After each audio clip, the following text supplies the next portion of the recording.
Ini adalah cuplikan video beberapa waktu yang lalu.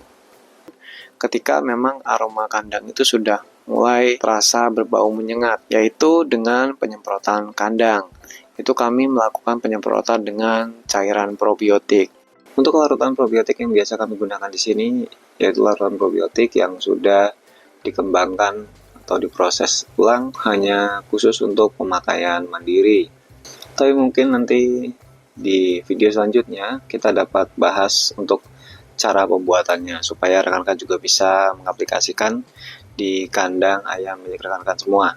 Dan di video kali ini saya akan memberitahu cara untuk membuat larutan probiotiknya. Jadi tonton videonya sampai selesai.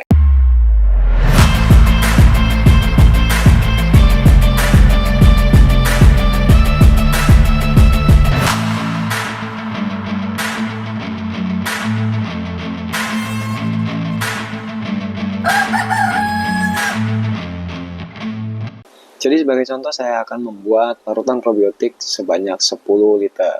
Jadi alat yang perlu dipersiapkan berupa galon atau menggunakan jerigen juga bisa dengan volume minimal 11 liter. Dan kemudian ember cat berukuran besar seperti ini, volume 20 liter. Lalu kalau ada timbangan digital, ini gunanya untuk menimbang molase. Kemudian alat pengaduk, dan untuk bahan-bahan yang perlu dipersiapkan yaitu yang pertama air bersih sebanyak 9 liter, kemudian air kelapa tua yang masih segar sebanyak 1 liter, lalu molase atau kalau memang tidak ada bisa menggunakan gula merah. Untuk molase sebanyak 500 gram. Dan untuk gula merah sebaiknya menggunakan 1 kg. Kemudian ragi tape sebanyak 2 buah. Lalu kita gunakan minuman probiotik sebanyak 2 botol. Langkah pertama, kita tuangkan air kelapa ke dalam ember yang berisi air tadi. Kemudian kita siapkan dulu molase sebanyak 500 gram. Kalau memang tidak ada molase, bisa digantikan dengan gula merah sebanyak 1 kg. Dan kemudian kita campurkan ke dalam air yang ada di ember tadi. Masukkan ragi tape sebanyak 2 buah. Tapi sebaiknya ragi tape ini dihaluskan terlebih dahulu, supaya mudah larut ke dalam air. Seperti ini.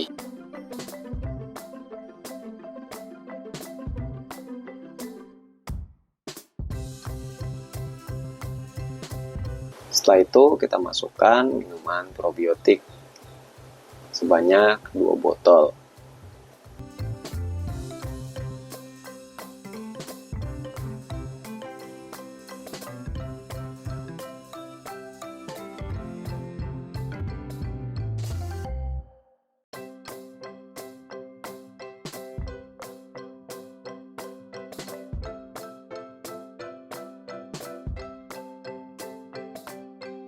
Setelah semua bahan dimasukkan, kita aduk sampai merata hingga bahan-bahan ini tercampur. Kira-kira saja sudah terlihat merata, kita bisa langsung masukkan larutan ini ke dalam galon ataupun jerigen yang sudah kita siapkan. Menurut saya, untuk larutan probiotik yang dapat kita buat sendiri seperti ini, tentu untuk biayanya sangat murah atau lebih terjangkau, karena untuk bahan-bahan yang dibutuhkan tidak terlalu sulit untuk ditemukan dan harganya pun sangat terjangkau.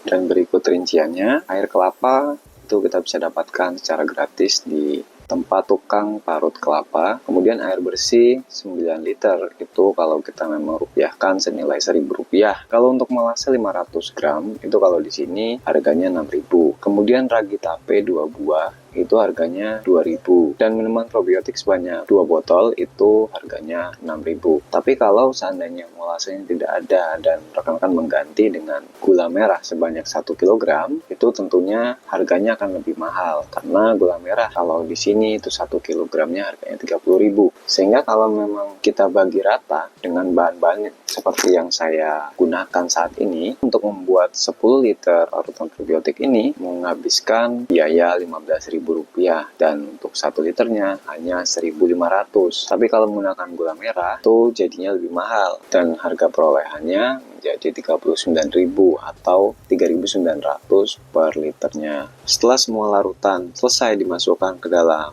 galon ataupun jerigen dapat ditutup dengan rapat.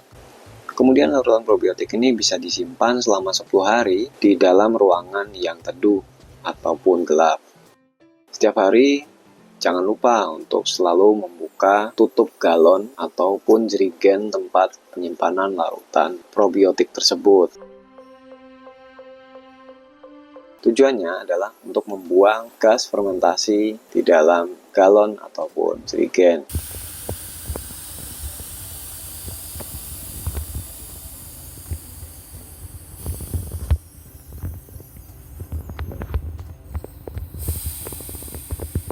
Lihat reaksi fermentasinya seperti ini.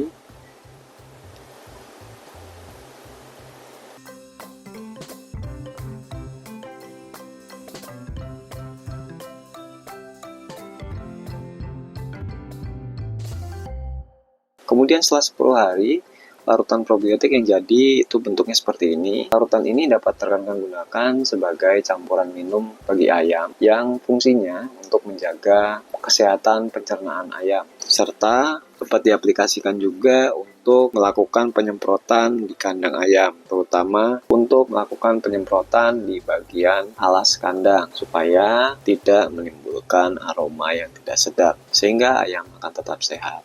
Untuk dosis yang dapat digunakan, bila untuk melakukan penyemprotan kandang, sebaiknya gunakan dosis minimal 2 ml untuk 1 liter air. Tapi kalau untuk dicampurkan ke dalam air minum ayam, gunakan 1 ml per liter air minum. Baik, sekian dulu video dari saya. Semoga video ini bermanfaat, dan jangan lupa untuk selalu like, komentar yang positif, dan subscribe tentunya, supaya rekan-rekan tidak pernah ketinggalan informasi dan tips-tips menarik terkait peternakan ayam. Terima kasih dan sampai jumpa di video selanjutnya.